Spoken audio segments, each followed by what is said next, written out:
people want to know companies care, right?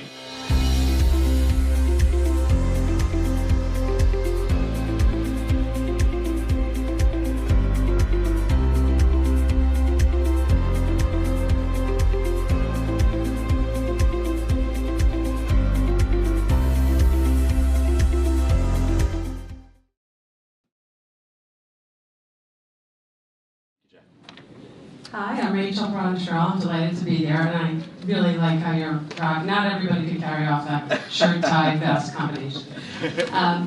I have spent my career building brands and businesses, most of that with my business partner, Mary Yench, who's here in the audience and will be speaking at 2 o'clock.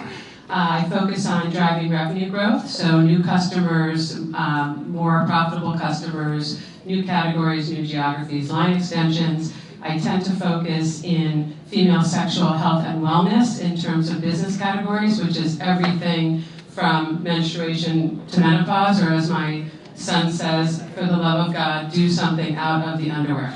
So I'm delighted to be here. So I think it's very important for everyone here, and specifically put some pressure on the panelists to be able to share not only insight, but some very, very concrete steps, which is very important. People are paying for the event. They're here. They're spending the day. So it's important for them to walk away, I think, with very, very specific steps for them to be able to further build their brand. So in terms of focusing on some of the building blocks, we'll talk about timeline. We'll talk about those everything that follows after that. So. I would say there's 3 things. First, I'll start with the concept that ideas are a dime a dozen.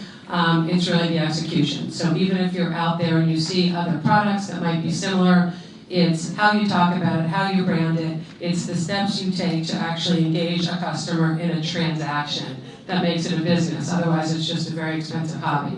So there are 3 things that I would point to. The first is a relentlessness. Building a business is really, really hard. It will cost more and take longer than I think anybody anticipates. I've yet to meet the entrepreneur who said it was easier than they thought it would be. So literally a dogged pursuit of your goal.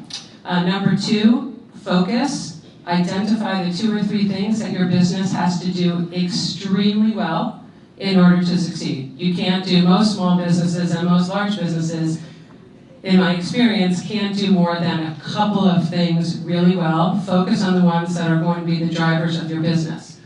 And the third is, especially for entrepreneurs, and I think for business people in general, is you need to have a method to re-energize yourself. Because, as I said, it's hard, it's long, it's at times energizing and at other times enervating, and you really need to have a way to regroup, restart, and get back in when you hit roadblocks, which you absolutely will. And my personal favorite is really never lose your sense of humor, because otherwise, it really isn't that much fun. And I've always found that a good laugh, no matter how bad a day was, really picks me up. I would say at the beginning, the distinction between you and your business in terms of personal branding and business branding is less important than actually getting whatever it is you're selling out there. So if I'm selling services under my name or my book versus selling consulting services at Spark with Mary, I'm okay as long as someone knows who I am. They pick up the phone. I don't care if they say I'm looking for Rachel or Mary or Spark. That's a win for me on all dimensions. My motto has been, I'm a big fan of sleep. So I would say 24/7, but that's not sustainable. That's just you. Honestly, I could take a nap right now. My dad's favorite movie was Rollerball, which was 1975 cult classic, which was sort of aggressive, play to the death roller derby. You know, not exactly a family movie, but we loved it. And right before every match, the referee would announce the rules, and he would say, no timeout, no substitution. And the translation in the movie was you play to the death, which was a little gruesome, but my dad translated that into you work as hard as you can, as long as you can, till you can't work anymore, go home, regroup, come back and do it again. So it really is, it's a marathon and a sprint.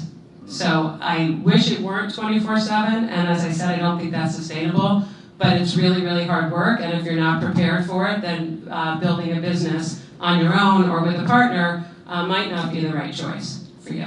No, that was very insightful. Noticing I've always found, and I follow a lot of influencers on social media, some people follow me as well, I noticed that it's a very, very fine balance as to the people that are self-serving, right? The people that share information, and the people that are really just working on their brand. Where do you find the balance where there's actually a call to action? Because there's so much that you can, you put out there, you share people's information, you share insights, you share commentary, you add some humor, but at what point is it where and when could you mention, hey, by the way, I offer some consulting services? So where's that line? I look to my customers or followers or readers or potential clients who tend to tell you when you've gone too far. You'll get a text. I don't get hate texts yet, but I'll get something, think you're off the reservation, seems like you're posting a little too much, and I listen to that and incorporate it. I want to go back to the self-promotion, which I do think is very hard, and I would venture to say, and I know this is a generalization, it probably is in general harder for women to self-promote, but I would suggest get over that. You might go too far, you'll have to dial it back, but you must be out there because everybody else is.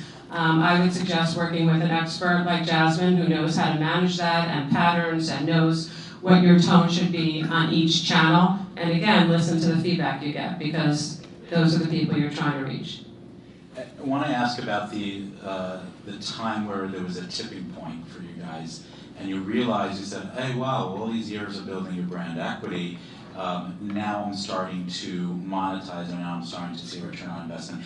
Thinking back on my career when I started doing television for some of the news networks as an analyst, I wasn't getting the business. I also wasn't really getting the media landscape because I realized it's all about the frequency, right? If I was on, in the beginning like once a month, then I started, twice a month, 3 times a month, 4 times a month, 5 times, and then several times a week. And it took I think about 5 or 6 years till it started kind of working for me. Tipping point for me was when I started getting called in and started getting paid for speaking engagements. So for me, that was a time where I look back, I was like, hey, all those years of like trying to kill myself, trying to get on the air, I'm starting to see an ROI. So in terms of tipping point, what I would say is there are multiple ones. Your business will often go in cycles. So over 20 years, whether it's consulting or when Mary and I were running a female sexual health business or now writing a book, there are ups and downs. I would say for me, when I have to spend no time selling and people are finding me and saying, I want you to come speak, I want you to help me with my business, I think for me, when people are just randomly reaching out to you through LinkedIn and hiring you, that to me was a tipping point that says this is bigger than the individual conversations and the individual relationships I've had and the network I have, and it grows it exponentially. So that's what I would say when people that you don't know, who have never worked with you before, find you and want to collaborate. So it's word of mouth, and I know it feels good also, right? So it's part ego, it's part, I think it makes you feel good, and it's also you're starting to see the fruits of your labor when, like what you said, you're not advertising and people are starting to come to you, and I think that's what they say about public relations too, right? It's like they don't, they heard about you, so they don't remember where, but your name's been out there and want to work with you. I was going to say, that's cool. I mean, you're where I want to get to. But I want to Get talk here. to Tony Robbins. And I want 4 million followers, and I want to be on your show. But you see how it works? I mean, it's cool because I want to get to that level where people are calling me like that. If they want to be on my show or, I'll get them on my show to talk about their product and boom, they soar, because they have 4 million ears. I want to get to this. okay, so we have time for 2 other questions. Go ahead. Hi, my name is Sheila Crowley. I like to call myself the Purpose Doctor. I work with women who have been out of work anywhere from, a month to 25 years and help them find themselves again and get back to work. And I was just curious for each of you, we know, and I saw a slide about it, I've seen it multiple times, kind of how do you posit your differential, right? There are many people who work with women trying to get back to work. So I guess I was just curious, in your journey, did you have this moment where you realized that your differential was actually not the right one and then you had to kind of course correct? To me, in consulting and strategy and coaching, which tends to be more amorphous than manufacturing and selling a product, is really to connect it with pragmatic results. So a lot of people talk about coaching, but I would be interested, if I were going to hire you, to say, well, of the people who've been out of work 25 years, how many of them have you helped get a job? How many people have increased their confidence and sent out 20 resumes? I would look for metrics that suggest that what you're doing results in outcomes that people might not be able to get somewhere else. Excellent, thank you. Hello, my name is Amrish Kumar. I'm an assistant professor from India. I work with Amity University, and here we are with 17 students from India. Okay, yeah. I have a simple question. To being a brand, you have to be consistent, and you have to also know that customer is not loyal. So, to survive in the market, you have to be consistent. So I would like to know two things from you. Right now, you're enjoying a sense of achievement, and we all are listening to you. Okay, I would like to know your thought process before being successful. How would you have seen the life and market? And now you are successful in your field, in your area. How would you see life and market right now? I would add that you have to be clear on what you're not willing to give up in your brand, the things that you must stand for. So when larger corporations who are more conservative say, wait, don't you do all this stuff in female sexual health, I'm not sure we're comfortable with that, and we do get that. Then I'll say, that's absolutely part of what I do. It's how I get access to some of these companies that you want access to, and that's part of who I am and what my brand is. So you need to be comfortable with that. So I would say there are things that must not be eliminated from your brand, and if other smaller pieces aren't working, you can tweak them, but fundamentally, what you stand for, I think, should be consistent, even when there's pushback sometimes. So my question, Rachel, is about what you mentioned, that every company has to do two things well, or 2 to 3 things well. So I'd love to hear from you and the other panelists about how do you filter, because as a founder of a startup, so many opportunities come to your way. So how do you filter down to those 2 or 3 things that you absolutely must do well? You have to start with a strategy, what you want to be doing, and that means that you have to do some hard things, which is say no sometimes when things that don't fit your strategy come along. So, for instance, I don't know much about what your business does, but if you do, let's say you do what I do, and you do strategy and marketing and growth, and you tend to be in female health, if someone calls you, who's an old-time client, who's helped you stay in business all these years, they might not be within strategy because they're working in manufacturing, but then you have to make a strategic choice. Are you about continuing to build relationships? Or are you about this industry sector? So the real challenge is not creating the choice set, it's applying it with discipline. And it's really a trial and error kind of thing.